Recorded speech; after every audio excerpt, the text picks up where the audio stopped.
السلام علیکم ورحمۃ اللہ وبرکاتہ۔ قرآن مجید کے ترجمے اور تفسیر کی ایک نئی کلاس کے ساتھ میں آپ لوگوں کی خدمت میں حاضر ہوں۔ 12واں پارہ ہم لوگوں کا شروع ہو چکا تھا۔ آج ہم لوگ 12ویں پارے کا دوسرا رکوع پڑھنے جا رہے ہیں۔ سورہ ہود ہم لوگوں کی چل رہی ہے۔ آج 2 اکتوبر ہے، یعنی نیا مہینہ شروع ہو چکا ہے، اور ہر مہینے کی 1 تاریخ سے لے کے 5 تاریخ تک میں نے آپ لوگوں کو بولا تھا پچھلے مہینے کہ میں ہر مہینے اپیل کروں گا آپ لوگوں سے کہ جو مسجد کا نظام چلتا ہے جس میں بچوں کو قرآن مجید کی تعلیم بھی دی جاتی ہے، تو اس پورا نظام کو چلانے کے لیے تقریباً 25-30 ہزار روپے مہینے کا خرچہ ہوتا ہے، اور میں یہ چاہتا ہوں کہ یہ خرچہ آپ لوگ اپنے ذمے لیں۔ الحمدللہ ایک بھائی نے 3,000 روپے ہر مہینے، 2 یا 3,000 روپے ہر مہینے وہ دیا کریں گے۔ انہوں نے واٹس ایپ پر رابطہ کیا، اور بھی اس طرح کے بہت سارے لوگ ہیں، کسی نے 2,000 ہر مہینے دینے کے لیے وعدہ کیا ہے۔ تو میں یہ چاہتا ہوں کہ آپ لوگ یہ ذمہ داری لیں، تو جو نظام بچوں کو قرآن مجید کی تعلیم دلانے کا چل رہا ہے، جس میں الحمدللہ 4 استاذ بھی ہیں پڑھانے کے لیے، اور الحمدللہ 100 کے قریب بچے پڑھتے ہیں، اور اس میں سے بعض بچوں کو فری تعلیم بھی دی جاتی ہے، تو خرچہ تقریباً 25-30 ہزار روپے مہینے کا ہے۔ تو آپ لوگ جتنا ہو سکے 1 تاریخ سے لے کے 5 تاریخ تک میں اپیل کیا کروں گا روزانہ ویڈیو میں، آپ لوگ جتنا ہو سکے اس تعلیمی نظام کو چلانے کے لیے جتنا ہو سکے آپ تعاون کر سکتے ہیں اس QR کوڈ پر۔ اور آپ منتھلی زیادہ دینا چاہیں، جوڑنا چاہیں تو 7417810799 پر آپ واٹس ایپ SMS کر کے اپنا نام بھی درج کروا سکتے ہیں، تاکہ آپ کا ہمارا رابطہ مضبوط رہے، اور آپ جتنا ہو سکے تعاون کیجیے گا، ضرور کیجیے گا، ٹھیک ہے؟ یہ تو ہمارا فری رہتا ہے، لیکن اب ظاہر سی بات ہے جو آف لائن ایجوکیشن کلاسز وغیرہ ہیں ان کو چلانے کے لیے استاذ کی سیلری بھی ہے اور بھی خرچے ہیں، تو اس میں آپ لوگ جتنا ہو سکے تعاون کیجیے گا۔ چلیے، اعوذ باللہ من الشیطان الرجیم، بسم اللہ الرحمن الرحیم۔ وَلَئِنْ أَذَقْنَا الْإِنسَانَ مِنَّا رَحْمَةً ثُمَّ نَزَعْنَاهَا مِنْهُ إِنَّهُ لَيَئُوسٌ كَفُورٌ۔ اور جب ہم انسان کو اپنی طرف سے کسی رحمت کا مزہ چکھا دیتے ہیں، پھر وہ اس سے واپس لے لیتے ہیں تو وہ مایوس اور ناشکرا بن جاتا ہے۔ اللہ تعالیٰ اس بات کو بیان فرما رہا ہے کہ کوئی نعمت اللہ تعالیٰ دیتا ہے اور پھر اس کو چھین لیتا ہے تو انسان ناشکرا ہو جاتا ہے نا؟ آپ دیکھیے آج کل ہم لوگ کتنی ناشکری کرتے ہیں۔ کوئی نعمت ہمارے پاس ہو اور پھر وہ چلی جائے تو ہونا تو یہ چاہیے کہ اس نعمت کے چلے جانے پر صبر کیا جائے، اللہ سے دعا کی جائے، لیکن انسان ناشکرا ہو جاتا ہے۔ اور اگر کسی تکلیف کے بعد کوئی نعمت اللہ تعالیٰ دے، کوئی آدمی غریب تھا اس کو مالداری دے دی، تو کیا ہوتا ہے کہ وہ خوش ہو جاتا ہے اور خوشی میں اتراتا پھرتا ہے اور اللہ کو بھول جاتا ہے۔ ہونا یہ چاہیے کہ شکر ادا کرے۔ تو پریشانی میں صبر کرنا چاہیے اور نعمتوں کے ملنے پر شکر ادا کرنا چاہیے۔ وَلَئِنْ أَذَقْنَاهُ نَعْمَاءَ بَعْدَ ضَرَّاءَ مَسَّتْهُ لَيَقُولَنَّ ذَهَبَ السَّيِّئَاتُ عَنِّي إِنَّهُ لَفَرِحٌ فَخُورٌ۔ اور اگر اسے کوئی تکلیف پہنچنے کے بعد ہم اسے نعمتوں کا مزہ چکھا دیں تو وہ کہتا ہے کہ ساری برائیاں مجھ سے دور ہو گئیں۔ اس وقت وہ اترا کر شیخیاں بگارنے لگتا ہے۔ سمجھ رہے ہو؟ ایسی تو ہوتا ہے ہم لوگوں کی زندگی میں، تو ایسا نہیں ہونا چاہیے۔ دیکھیے وَلَئِن لفظی ترجمہ دیکھیے ورڈ بائی ورڈ۔ وَلَئِن اور اگر، اذقنا ہم چکھا دیں، انسان کو، منا اپنی طرف سے، رحمتاً کوئی رحمت، کوئی نعمت کا مزہ، یعنی کوئی نعمت اور کوئی رحمت اس کو عطا کر دیں، ثم پھر نزعناها ہم اس کو چھین لیں، منہ اس سے، انہو تو وہ، لیئوس مایوس ہو جاتا ہے، کفور ناشکرا ہو جاتا ہے۔ وَلَئِن اور اگر ہم، اذقناہ اس کو چکھائیں، نعمتوں کا مزہ، بعد ضراء کسی تکلیف کے بعد، مستہ جو اس کو پہنچی ہے، لیقولن تو وہ کہے گا، تو کیا کہے گا؟ ذہب چلی گئی، سیئات تمام برائیاں، تمام تکلیفیں چلی گئیں، عنی مجھ سے، انہو لفرح اور وہ فرح خوش ہوتا ہے، فخور اتراتا پھرتا ہے۔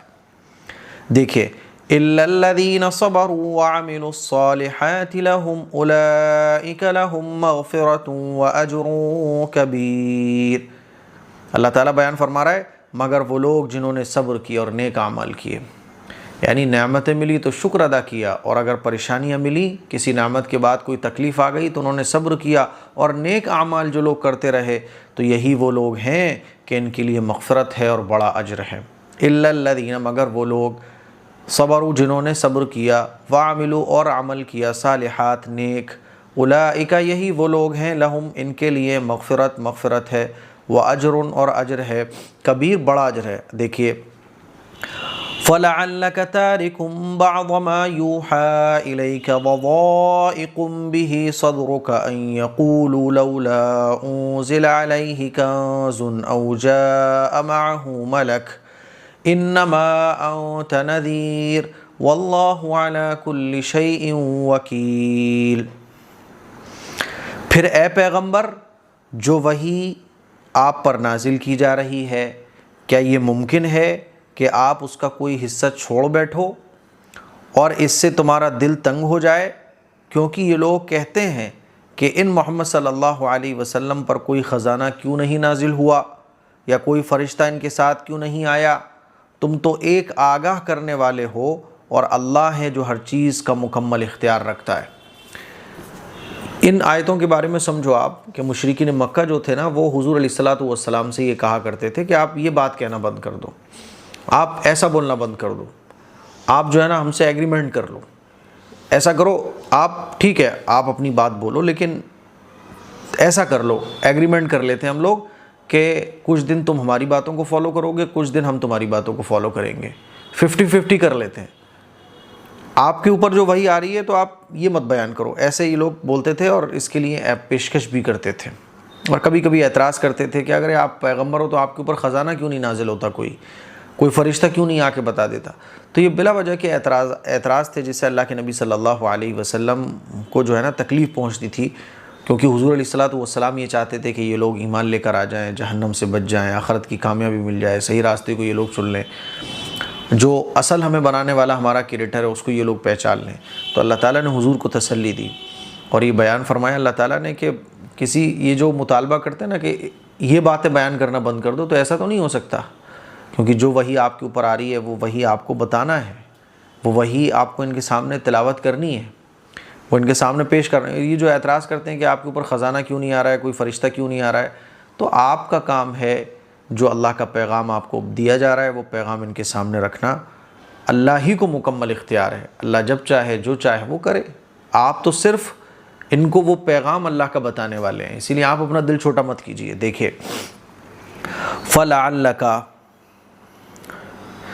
فَلَعَلَّكَ، تو کیا یہ ہو سکتا ہے، تارکم، کہ آپ چھوڑ بیٹھیں، بعض حصہ، ما یوحا، اس وحی کا، الیکا، جو آپ پہ نازل کی جا رہی ہے، یعنی ایسا کیا ہو سکتا ہے، یعنی ایسا ممکن ہی نہیں ہے کہ آپ وحی کا کچھ حصہ چھوڑ بیٹھیں، وضائقم، اور تنگ کر لیں، بھی اس کے ذریعے، صدروں کا، اپنے سینے کو، یعنی آپ کا دل تنگ ہو جائے، یعنی آپ دل میں تکلیف محسوس کریں، ایسا نہیں ہو سکتا۔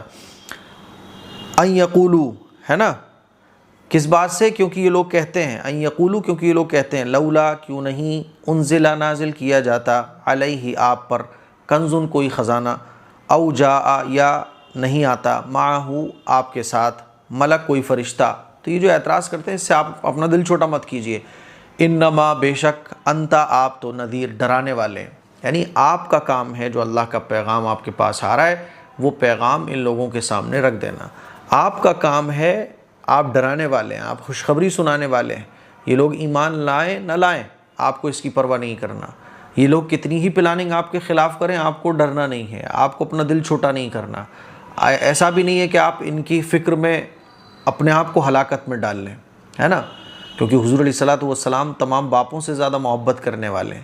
حضور یہ چاہتے تھے کہ سب کے سب یہ جہنم کی آگ سے بچ جائیں، تو حضور کڑتے تھے، حضور فکر مند رہتے تھے، تو اللہ تعالیٰ نے فرمایا کہ آپ فکر نہ کریں، آپ ڈرانے والے ہیں، واللہ، اور اللہ ہی ہے، علی کل شیء، ہر چیز پر، وکیل ہے، یعنی مکمل اختیار رکھنے والا ہے۔ آگے دیکھیے، ام یقولون افتراہ، بھلا کیا یہ لوگ یوں کہتے ہیں کہ وہی ان پیغمبر نے اپنی طرف سے گڑھ لی ہے۔ مشرکین مکہ ایک بات یہ بھی کہا کرتے تھے کہ یہ جو قرآن مجید کی جو وحی حضور علیہ الصلاۃ والسلام پر آ رہی ہے، آیتیں نازل ہو رہی ہیں، صورتیں نازل ہو رہی ہیں، حضور پھر ان صورتوں کو پڑھ کے سنا رہے ہیں، ان آیتوں کو پڑھ کے سنا رہے ہیں، تو یہ لوگ کہتے تھے کہ یہ تو انہوں نے اپنے پاس سے گڑھ لیا ہے۔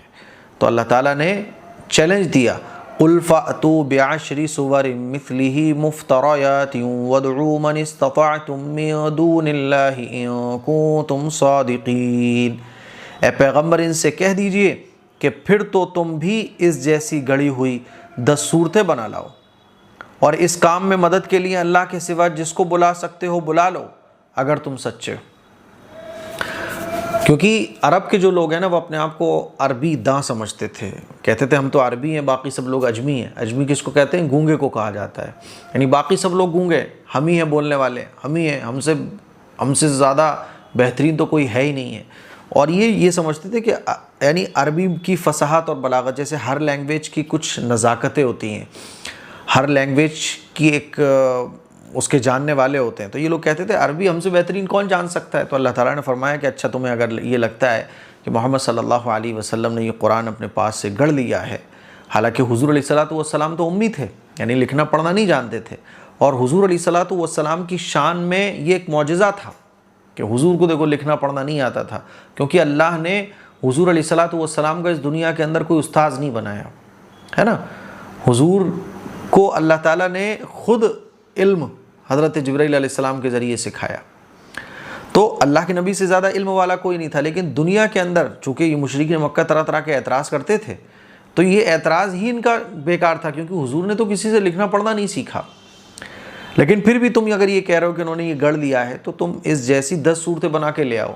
حالانکہ پھر یہ چیلنج قرآن مجید کا دوسری صورتوں میں جو ہے نا، جیسے سورہ بقرہ میں، سورہ یونس میں یہی ہو گیا کہ ایک صورت ہی بنا کر لے آؤ، چلو ایک صورت بنا کے لے آؤ، 10 صورتیں تو بہت بڑی بات ہے۔ لیکن یہ لوگ نہیں بنا سکے، اور آج تک قرآن مجید کے جیسی کوئی کتاب نہیں بنا کر پیش کر پایا، کاپی بھی کوئی نہیں کر پایا ہے نا۔ جیسے ہوتا ہے نا کہ کسی رائٹر نے کوئی کتاب لکھی تو دوسرا اس کی کاپی کر کے کوئی کتاب لکھ دیتا ہے، تو قرآن مجید 1400 سال ہو چکے، 1500 سال ہو چکے ہیں، لیکن اب تک کوئی قرآن مجید کے جیسی آیتیں بھی نہیں پیش کر سکا۔ تو اس سے پتہ یہ چلتا ہے کہ یہ اللہ کا کلام ہے۔ تو اللہ نے کیا بیان فرمایا؟ قل، آپ فرما دیجئے، فَأْتُوت، کہ تم لے آؤ۔ اچھا، ام بھلا یہ لوگ یقولون، یہ کہتے ہیں، افطرا، کہ آپ نے اس قرآن کو گڑھ لیا ہے۔ قل، آپ فرما دیجئے، فَأْتُو، تم لے آؤ، بِعَشْرِ سُوَر، 10 صورتیں، مثلہ، اس کے جیسی، یعنی قرآن کے جیسی، مفتریات، ہے نا، گڑھی ہوئی۔ تم کہہ رہے ہو نا گڑھ دیا ہے، تو حضور نے تو کسی سے لکھنا پڑھنا نہیں سیکھا، تم تو بہت ماہر ہو عربی میں، چلو تم گڑھ کے لے آؤ، وَادْعُوا، اور تم بلا لو، اور جس کی مدد لینا چاہو تم لے لو، جس کی مدد لینا چاہو، ہے نا۔ پتہ یہ چلا کہ قرآن مجید کے اوپر کسی کا کوئی اثر نہیں ہو سکتا، کیونکہ قرآن مجید کے اوپر اگر کسی چیز کا اثر ہو سکتا تو یہ لوگ تو اس وقت بہت بڑے بڑے جادوگر بھی موجود تھے، ہے نا، شیطان کے چیلے بھی اس وقت بہت موجود تھے، لیکن یہ لوگ خود بھی نہیں گڑھ سکے، اور اللہ کے علاوہ دنیا کی ساری طاقتیں، جس کو بھی یہ مانتے ہو، جن شیطانوں کو، جن اثرات کو جادو جنات ٹونے ٹوٹکے یہ لوگ کر سکتے ہیں، کیونکہ اس وقت تو جادو بڑے بڑے جادوگر تھے، ہے نا، تو وہ بھی ان کی کوئی مدد نہیں کر پائے۔ پتہ یہ چلا کہ قرآن مجید کے آگے کسی کی نہیں چلتی ہے۔ اسی لیے میں کہتا ہوں کہ قرآن مجید کے ذریعے بھی اگر مان لیجئے آپ کو شفا نہیں مل رہی ہے، تو پھر شفا آپ کو کہیں نہیں مل سکتی، پھر تو اس دنیا کے اندر اللہ نے ہماری تقدیر میں یہی لکھ دیا ہے کہ اس پریشانی کے ساتھ صبر کرتے ہوئے ہمیں اپنی زندگی گزارنی ہے۔ قرآن مجید سے اگر شفا نہیں مل رہی، مان لیجئے مجھے لگ رہا ہے کہ میرے اوپر کوئی اثر ہے، قرآن مجید کی میں تلاوت بھی کر رہا ہوں، اللہ سے دعائیں بھی مانگ رہا ہوں، اور اللہ سے دعائیں مانگتے ہوئے سنت رسول اللہ پر عمل کرتے ہوئے قرآن مجید کی صورتوں کی تلاوت کر رہا ہوں، فائدہ نہیں مل رہا ہے، تو اللہ نے مقدر ہی میرے یہ لکھ دیا ہے، جیسے دواؤں سے فائدہ نہیں ملتا کبھی کبھی اور بیماری بڑھتی چلی جاتی ہے، تو پھر اللہ کی طرف سے ہوتا ہے۔ اسباب اختیار کرنے کے بعد بھی اگر کوئی حل نہیں نکل رہا ہے نا، تو پھر اللہ کی مرضی یہی ہے، پھر تو صبر کے علاوہ کوئی راستہ ہمارے پاس نہیں رہ جاتا، ٹھیک ہے، لیکن غلط راستے پہ نہیں جانا۔ بات سمجھ آ رہی ہے؟ دیکھیے، مفتریاتن گڑی ہوئی، وَادْعُوا، اور تم بلا لو، من استطعتم، جتنی تمہارے اندر طاقت ہو، من دون اللہ، اللہ کے علاوہ، ان کنتم، اگر تم صادقین، سچے ہو۔ آگے دیکھیے، فَإِن لَّمْ يَسْتَجِيبُوا لَكُمْ فَاعْلَمُوا أَنَّمَا أُنزِلَ بِعِلْمِ اللَّهِ وَأَن لَّا إِلَٰهَ إِلَّا هُوَ فَهَلْ أَنتُم مُّسْلِمُونَ۔ اس کے بعد اگر یہ تمہاری بات قبول نہ کریں تو اے لوگوں یقین کر لو کہ یہ وحی صرف اللہ کے علم سے اتری ہے، اور یہ کہ اللہ کے سوا کوئی عبادت کے لائق نہیں ہے۔ یہ چیلنج اگر یہ قبول نہ کریں تو یہ اتنی آسان سی بات ہے کہ اگر یہ گڑھا ہوا کلام ہوتا تو پھر تو دنیا کے بہت سارے لوگ، خاص طور پر مشرکین مکہ اور جو عرب کے اپنے آپ کو سمجھتے تھے کہ ہم سے آگے تو کوئی نہیں ہے، تو یہ اس جیسا کلام لے آتے، لیکن یہ آج تک نہیں لا پائے۔ تو سمجھ جاؤ کہ یہ کسی انسان کا گڑھا ہوا کلام نہیں ہے، بلکہ یہ اللہ کا کلام ہے جس کے سوا کوئی معبود نہیں ہے۔ فَإِن لَّمْ پھر اگر نہیں، يَسْتَجِيبُوا یہ لوگ قبول کریں، لکم تمہاری بات کو، فَاعْلَمُوا تو جان لو، انما کہ بے شک انزلہ یہ کلام نازل کیا گیا ہے، بعلم اللہ اللہ کے علم سے، وہ اللہ جس کے سوا نہیں ہے کوئی معبود، الا ہو مگر وہی، یعنی اللہ کے سوا کوئی معبود نہیں ہے۔ فہل انتم تو کیا تم لوگ، مسلمون فرمانبردار نہیں بنو گے، تو کیا اللہ کی فرمانبرداری نہیں کرو گے؟ ما كان يريد الحياة الدنيا وزينتها نوفي إليهم أعمالهم فيها وهم فيها لا يبخسون۔ جو لوگ صرف دنیاوی زندگی اور اس کی سجدھج چاہتے ہیں، ہم ان کے اعمال کا پورا صلہ اسی دنیا میں بھگتا دیں گے، اور یہاں ان کے حق میں کوئی کمی نہیں ہوگی۔ ہوتا ہے نا کہ بعض دفعہ مشرکین مکہ بھی بہت سارے اچھے کام کیا کرتے تھے، تو اللہ تعالیٰ بیان فرما رہا ہے کہ ان کے اچھے کاموں کا بدلہ، کیونکہ وہ بھی صدقہ خیرات کیا کرتے تھے، وہ بھی اللہ کے لیے طواف کیا کرتے تھے، تو اللہ تعالیٰ فرما رہا ہے کہ ان کا جو بدلہ ہے وہ دنیا میں ہی دے دیا جاتا ہے۔ یا ایسے ہی مان لیجئے کوئی اللہ کو ماننے والا ہے مسلمان، وہ دکھاوے کے لیے کوئی کام کر رہا ہے، شہرت کے لیے کوئی کام کر رہا ہے، تو دنیا کی شہرت اس کو مل جاتی ہے، لیکن آخرت میں اس کو کچھ نہیں ملے گا۔ تو اللہ تعالیٰ بیان فرما رہا ہے، من جو شخص کانا یرید چاہتا ہے حیات دنیا کی زندگی، وزینتہا اور اس کی سجدج یعنی دنیا کی زینت، نوفی تو ہم دیتے ہیں الیہم ان کو، اعمالہم ان کے اعمال کا پورا بدلہ، فیہا دنیا میں ہی، وہم فیہا اور وہ لوگ اس میں، لا یبخسون اور ان کے حق میں کوئی کمی نہیں کی جاتی، وہم فیہا اور ان لوگوں کو، لا یبخسون کوئی کمی نہیں کی جاتی۔ آگے دیکھیے، اولئک اسی لیے آپ نے دیکھا ہوگا کوئی آدمی جھوٹ بولنے والا ہے، غلط کام کرنے والا ہے، لیکن دنیاوی اعتبار سے بہت زبردست چیزیں ہیں، تو سب دنیا کا بدلہ اس کو مل رہا ہے۔ اولئک الذین لیس لہم فی الآخرۃ الا النار یہ وہ لوگ ہیں جن کے لیے آخرت میں دوزخ کے سوا کچھ نہیں ہے۔ وحبط ما صنعوا فیہا وباطل ما كانوا یعملون اور جو کچھ کارگزاری انہوں نے کی تھی وہ آخرت میں بیکار ہو جائے گی، اور جو عمل وہ کر رہے ہیں آخرت کے لحاظ سے کالعدم ہے۔ سمجھ آ رہی ہے؟ دیکھیے، اولئک الذین یہی وہ لوگ ہیں، لیس لہم نہیں ہوگا ان کا، فی الآخرۃ آخرت میں کوئی حصہ، الا النار جہنم کی آگ کے سوا، یعنی ان کو صرف جہنم کی آگ ملے گی۔ وحبط اور بیکار ہو جائیں گے، ما وہ کام، صنعوا جو انہوں نے کیے، فیہا دنیا میں کیے، وہ سب کام بیکار ہو جائیں گے۔ وباطل اور خراب ہو جائیں گے، ما کانوا وہ کام، یعملون جو یہ لوگ کر رہے ہیں دنیا کے اندر، کیونکہ ایمان کے بغیر سارے کام بیکار ہیں۔ آگے دیکھیے، افمن کان علی بینۃ من ربہ ویتلوہ شاہد منہ ومن قبلہ کتاب موسیٰ اماما ورحمہ بھلا بتاؤ کہ وہ شخص ان کے برابر کیسے ہو سکتا ہے جو اپنے رب کی طرف سے آئی ہوئی روشن ہدایت یعنی قرآن مجید پر قائم ہو، جس کے پیچھے اس کی حقانیت کا ایک ثبوت ہو۔ ایک ثبوت تو خود اسی میں آیا ہے، اور اس سے پہلے موسیٰ علیہ السلام کی کتاب بھی اس کی حقانیت کا ثبوت ہو، جو لوگوں کے لیے قابل اتباع اور باعث رحمت تھی۔ اولئک یؤمنون بہ ایسے لوگ اس قرآن پر ایمان رکھتے ہیں۔ وَمَن يَكْفُرْ بِهِ مِنَ الْأَحْزَابِ فَالنَّارُ مَوْعِدُهُ اور ان گروہوں میں سے جو شخص اس کا انکار کرے تو وہ دوزخ ہی اس کے لیے طے شدہ جگہ ہے۔ فَلَا تَكُ فِي مِرْيَةٍ مِّنْهُ لہٰذا اس قرآن کے بارے میں کسی شک میں نہ پڑو، إِنَّهُ الْحَقُّ مِن رَّبِّكَ إِنَّهُ الْحَقُّ مِن رَّبِّكَ وَلَكِنَّ أَكْثَرَ النَّاسِ لَا يُؤْمِنُونَ یقین رکھو یہ حق ہے تمہارے پروردگار کی طرف سے آیا ہے، لیکن اکثر لوگ ایمان نہیں لا رہے۔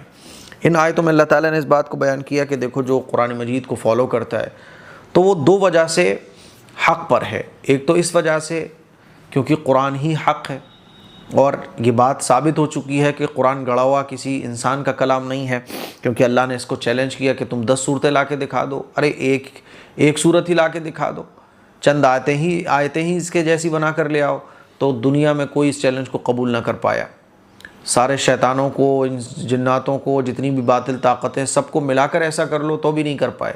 تو پتہ ہی چلا کہ اللہ کا کلام ہے. دوسری بات یہ کہ حضرت موسیٰ علیہ السلام کے اوپر کون سی کتاب نازل ہوئی؟ توریت ہے نا. تو توریت میں بھی یہ تھا کہ آپ علیہ الصلاۃ والسلام کے بارے میں کہ وہ آخری پیغمبر آئیں گے، کیسے ہوں گے، اور وہ کس وقت کیسے پیدا ہوں گے، پیدائش کے وقت، نام وقت، ساری نشانیاں موجود تھیں. پھر بھی تم نہیں مان رہے ہو.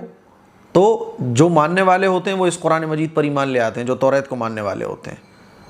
اور اگر کوئی توریت کو نہیں مان رہا ہے، توریت میں جو چیزیں بیان کی گئیں اس کو فالو نہیں کر رہا ہے، بلکہ توڑ مروڑ کر پیش کر کے اور تعویلات کر کے آخری پیغمبر کا انکار کر رہا ہے، تو اس کا ٹھکانہ کیا ہوگا؟ اس کا ٹھکانہ صرف اور صرف جہنم کی آگ ہوگی. اسی بات کو اللہ تعالیٰ بیان فرما رہے. دیکھیے افمن، تو کیا اچھا بتاؤ تو صحیح، اچھا افمن تو بتاؤ تو صحیح، وہ شخص کانا جو ہو علی بینۃ، کھلی ہوئی واضح دلیل پر، من ربی، اپنے رب کی طرف سے، ویتلوہ، اور وہ اس کی تلاوت بھی کرتا ہو، روشن ہدایت، علی بینۃ نہیں قرآن مجید پر ہو، من ربی اپنے رب کی طرف سے، ویتلوہ، اور اس کی تلاوت کرتا ہو، شاہد منہ، شاہد منہ کہ شاہدم ایک تو گواہی دینے والی چیز کہ قرآن صحیح ہے، منہ خود قرآن میں سے ہے، ومن قبلہ، اور ایک چیز اس سے پہلے بھی ہے، کتابن، وہ کتاب ہے کون سی؟ موسیٰ علیہ السلام کی کتاب، امامن، جو قابل اتباع ہے، ورحمہ، اور رحمت ہے.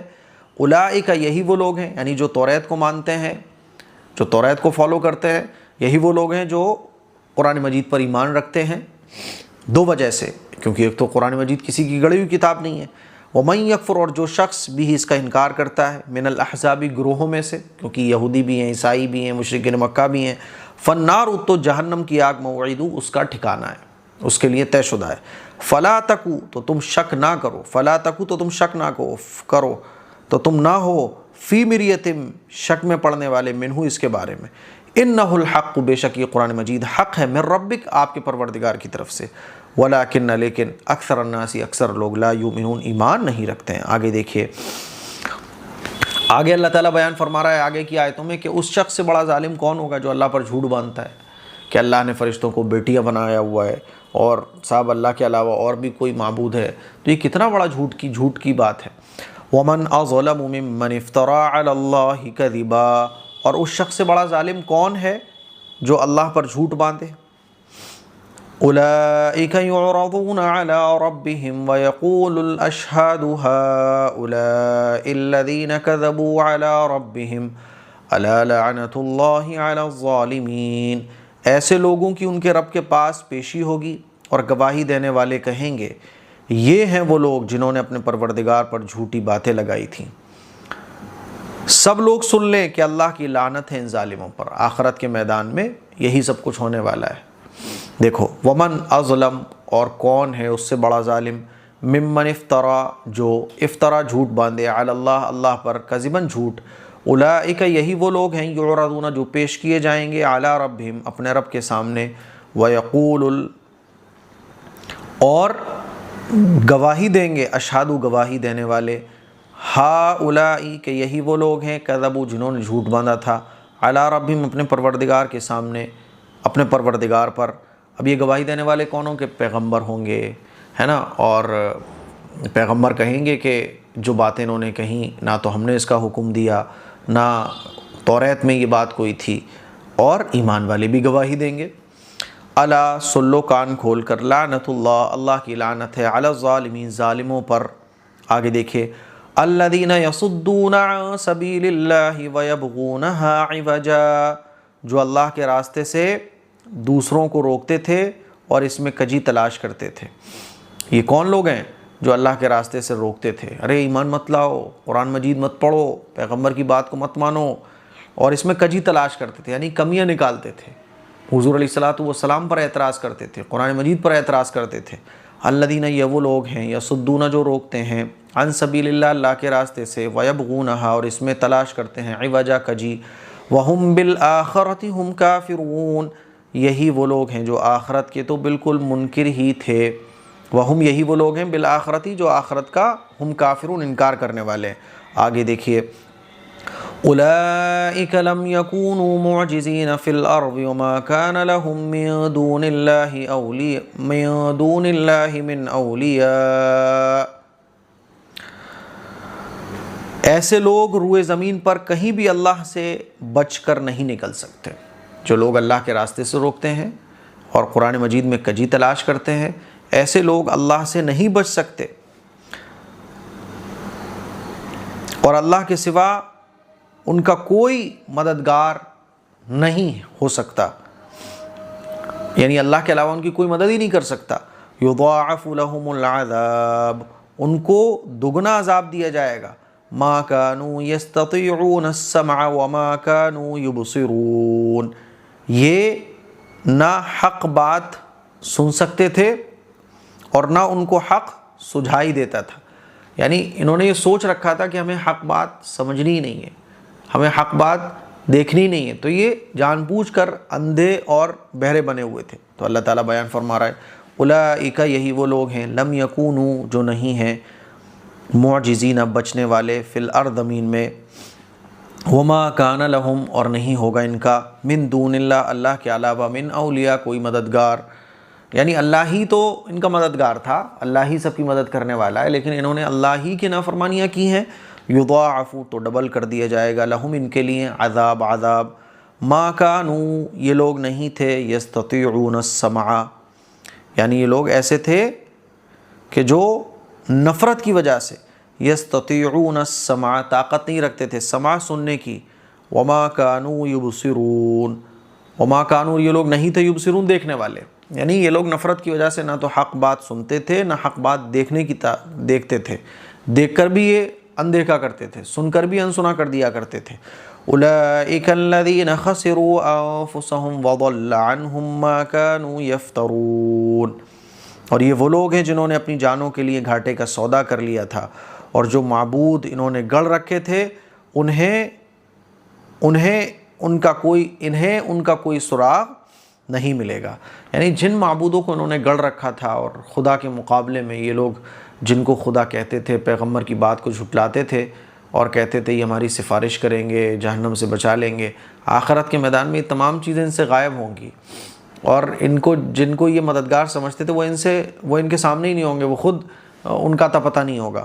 تو اللہ تعالیٰ بیان فرما رہا ہے، اولئک، یہی وہ لوگ ہیں، الذین خسروا، جنہوں نے نقصان کا سودا کیا ہے، انفسہم، اپنی جانوں کے لیے، وضل، اور غائب ہو جائیں گے، عنہم، ان سے، وہ لوگ، ما کانوا، جن لوگوں کو، یفترون، یہ لوگ گڑھتے تھے، یعنی جن کو یہ لوگ خدا مانتے تھے۔ دیکھیے، لا جرم انہم فی الآخرۃ ہم الاخسرون، یہی وہ لوگ ہیں جو آخرت میں سب سے زیادہ نقصان اٹھانے والے ہیں۔ اللہ تعالیٰ بیان فرمائے، لا جرم، یقینی طور پر، انہم، یہی وہ لوگ ہیں، فی الآخرۃ، جو آخرت میں، ہم الاخسرون، جو نقصان اٹھانے والے ہیں۔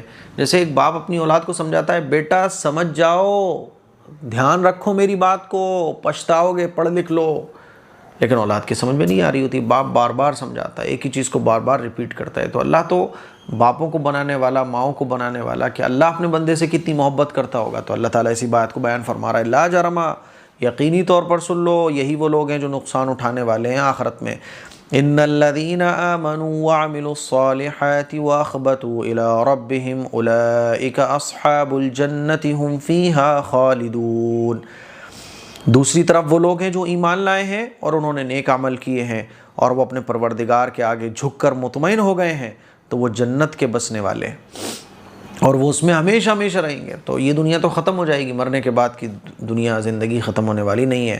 دوسری طرف وہ لوگ ہیں، ان الذین، بے شک وہ لوگ ہیں، دوسری طرف، آمنوا، جو ایمان لائے ہیں، وعملوا الصالحات، اور جنہوں نے نیک عمل کیے، واخبتوا، اور وہ جھک گئے ہیں، واخبتوا، اور وہ لوگ جھک کر مطمئن ہو گئے ہیں، الی ربہم، اپنے رب کے سامنے، اولئک، یہی وہ لوگ ہیں، اصحاب الجنہ، جو جنتی ہیں، ہم فیہا وہ اس میں رہیں گے، خالدون ہمیشہ ہمیشہ۔ مثل الفریقین کالاعمی والاصم والبصیر والسمیع هل یستویان مثلا افلا تذکرون۔ ان دو گروہوں کی مثال ایسی ہے جیسے ایک اندھا اور بہرا ہو اور دوسرا دیکھتا بھی ہو، سنتا بھی ہو، کہ یہ دونوں اپنے حالات میں برابر ہو سکتے ہیں؟ کیا پھر بھی تم عبرت حاصل نہیں کرتے ہو؟ اللہ تعالیٰ اور سمجھانے کی کوشش کر رہا ہے کہ دیکھو سمجھ جاؤ، دیکھو سمجھ جاؤ، مان لو، زیادہ مت اکڑ ضد کرو، زیادہ مت تکبر میں چلو۔ اللہ تعالیٰ بیان فرما رہا ہے کہ ایک اندھا ہو، بہرا ہو اور ایک دیکھنے والا ہو اور سننے والا ہو، تو کہ دونوں لوگ برابر ہو سکتے ہیں؟ نہیں ہو سکتے نا۔ تو بالکل اسی طرح سے جو لوگ دیکھ کر بھی اندیکھا کرتے ہیں، جو لوگ سن کر بھی انسنا کرتے ہیں، اور جو لوگ دیکھ کر حق کو مان لیتے ہیں، سن کر حق کو قبول کر لیتے ہیں، دونوں کبھی برابر نہیں ہو سکتے۔ مثل الفریقین، ان دو گروہوں کی مثال ایسی ہے، کیسی ہے؟ کالاعمی جیسے کہ اندھا، والاصم اور بہرا، والبصیر اور سننے والا، دیکھنے والا، والسمیع اور سننے والا۔ هل یستویان، کہ یہ دونوں گروہ مثلا برابر ہو سکتے ہیں؟ نہیں ہو سکتے نا۔ افلا تذکرون، کیا پھر بھی تم لوگ عبرت نہیں حاصل کرتے ہو؟ تو اللہ تعالیٰ نے اس رکوع میں بہت ساری باتیں انسانوں سے فرمائی ہیں، انسانوں کو سمجھایا ہے کہ دیکھو اپنے خدا کو پہچانو، اپنے کریٹر کو پہچانو۔ تو قرآن مجید وہ کتاب ہے جو انسان کو یہ بتاتی ہے کہ تمہارا کریٹر کون ہے۔ مجھے امید ہے کہ رکوع نمبر 2 پارہ نمبر 12 کا اچھے طریقے سے آپ کو سمجھ آ گیا ہوگا۔ میں نے جو اپیل آپ لوگوں سے شروع میں کی تھی، جتنا ہو سکے تعاون کیجیے گا۔ السلام علیکم ورحمۃ اللہ وبرکاتہ۔